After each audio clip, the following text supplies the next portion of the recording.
Assalamualaikum warahmatullahi wabarakatuh. Good morning everyone. So today we will learn about noun and adjective. Seperti halnya materi yang Ibu share dalam bentuk PDF, Ibu juga akan memfasilitasi kalian dengan penjelasan dalam bentuk video. Tetapi mungkin hanya poin pentingnya saja untuk menambah pemahaman kalian. Jadi hari ini kita memang membahas tentang noun dan adjective. Kelihatannya sederhana, tetapi ini adalah basic yang harus benar-benar dipahami sebelum kalian mempelajari tentang kalimat ataupun jenis-jenisnya, ya, frasa, anak kalimat dan lain sebagainya. Oke. Yang pertama, Ibu mulai dari noun terlebih dahulu, ya. Jadi kalau di materi sudah dijelaskan bentuknya, ada jenisnya, ada dua. Yang pertama concrete noun, Ibu singkat ya menjadi C. Lalu abstract noun, ya. Penjelasannya sudah ada di PDF. Oke. Concrete noun dari kata concrete, artinya nyata. Nah, jadi di sekitar kita benda yang bisa kita lihat, bisa kita sentuh, bisa kita rasakan, itu namanya concrete noun. Itu banyak sekali di sekitar kita.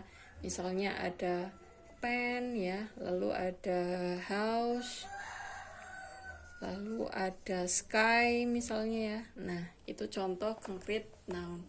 Jadi kita bisa membuktikan keberadaannya, gampangannya seperti itu. Tetapi kata benda itu juga tidak selalu konkret atau berwujud nyata, ya. Ada jenis yang kedua, yaitu abstract noun. Nah, ini tidak kalah banyaknya di sekitar kita. Contoh apa? Misalnya love, ya, paling basic. Lalu misalnya ada idea, ya. Lalu ada lagi misalnya anger atau kemarahan. Nah, ini kalau dalam kelas kata, mereka masuknya ke dalam kata benda atau noun. Tetapi masuk dalam kategori abstrak. Maksudnya bagaimana? Kalian bisa tidak menunjukkan bagaimana wujudnya cinta? Bisa? Atau bentuknya ide itu seperti apa sih? Atau ketika orang marah, anger atau kemarahan itu bentuknya seperti apa? Bulat kah atau kotak, kriwil, segala macam? Tidak. Kalian tidak bisa membuktikan atau menunjukkan itu. Itulah makanya dinamakan abstract noun, ya. Contoh dalam sebuah kalimat, ya. I have a good idea. Oke. I have a good idea. Saya mempunyai ide yang bagus, ya. Di sini kalau dalam kalimat I sebagai subjek, have sebagai predikat atau verb dalam bahasa Inggris, ya. Lalu a good idea adalah objek, ya. Nah, setelah ini kita akan membahas fungsi dari noun dalam kalimat. Sampai sini sudah jelas, ya, perbedaan abstract noun dan concrete noun. Kedua-duanya sama banyaknya di sekitar kita, ya. Oke.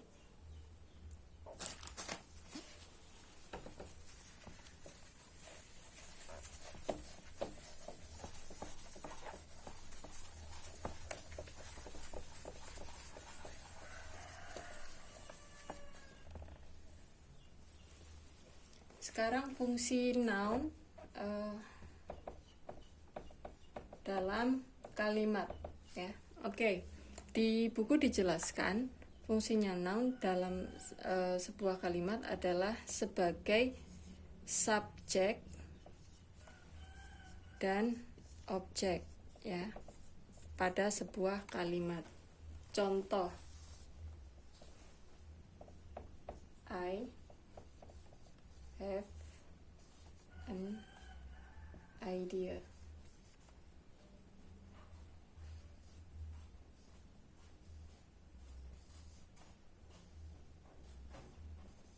Oke. Ya, ini contoh noun sebagai subjek dan objek pada kalimat. Contoh, I have an idea. Di sini subjeknya siapa? I, ya. I itu saya, manusia, human. Jadi dia masuk dalam kategori kata benda. Lalu idea, ya, abstrak noun ya.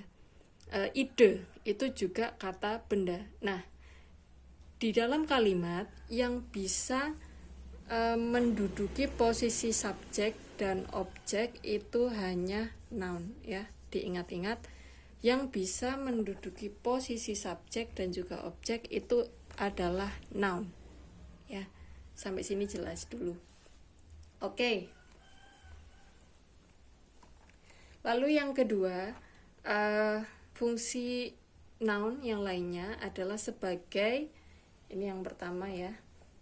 Lalu yang kedua, object of preposition atau objek dari preposisi. Oke. Preposisi itu apa aja, Bu? Misalnya ya, in, lalu at, of, ya. Lalu ada misalnya for, ya, dan lain sebagainya. Banyak sekali contohnya preposisi. Kalau ini bukan preposisi ya, ini artikel. Oke. Ya, jadi noun itu bisa menjadi objek dari preposisi. Contohnya, misalnya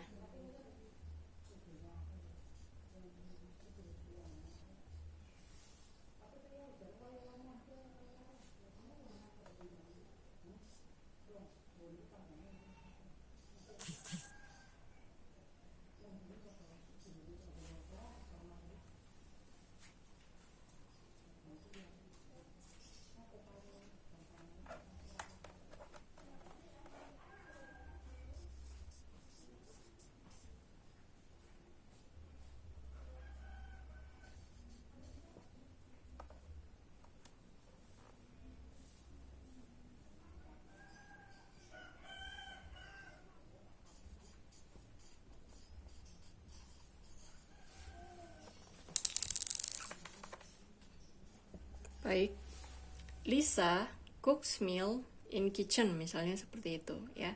Oke, subjek dari kalimat ini adalah Lisa ya, lalu kata kerjanya. Meal di sini juga objek. Nah, kalian perhatikan ya. Kitchen itu adalah kata benda, sama halnya seperti Lisa, sama halnya seperti meal. Tetapi dia diawali oleh preposisi in, at, dan lain sebagainya. Nah, ketika kata benda diawali oleh preposisi dalam sebuah kalimat, dia tidak bisa menjadi subjek dan juga objek lagi karena sudah tidak murni. Maksudnya bagaimana? Sudah diawali oleh preposisi, ya. Nah, ketika kata benda sudah diawali oleh preposisi, dia akan menjadi posisinya akan menjadi bukan adjektif, tetapi adverb, atau kalau dalam bahasa Indonesia adalah keterangan. Nah, in kitchen berarti keterangan tempat, ya. Jadi, kata benda yang diawali oleh preposisi, ya, in, at, of, dan lain sebagainya, dalam sebuah kalimat tidak bisa menjadi subjek maupun objek. Oke, penjelasan lebih dari poin nomor 2 ini, misalnya seperti ini.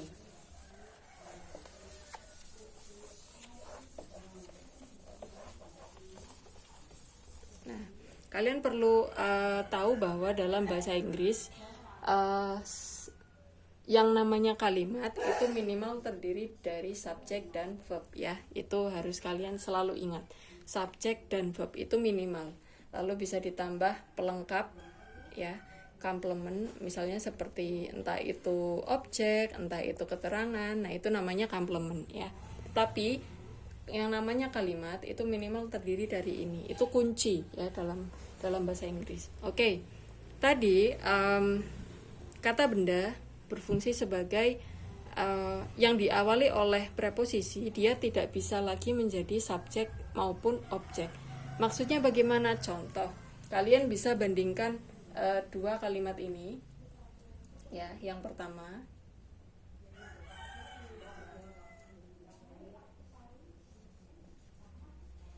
My kitchen is, misalnya artistik. Dapur saya artistik, ya. Oke. Ini adalah kalimat, ya. Kenapa? Karena dia mempunyai subjek yaitu my kitchen, ya. Lalu predikat verb, ya. Verbnya adalah is. Nah, kalian bisa bandingkan dengan yang di bawah. In my kitchen, misalnya ibu tambahkan preposisi in di depan, ya. Ini sering menjadi common error atau kesalahan yang umum dalam tes TOEFL misalnya.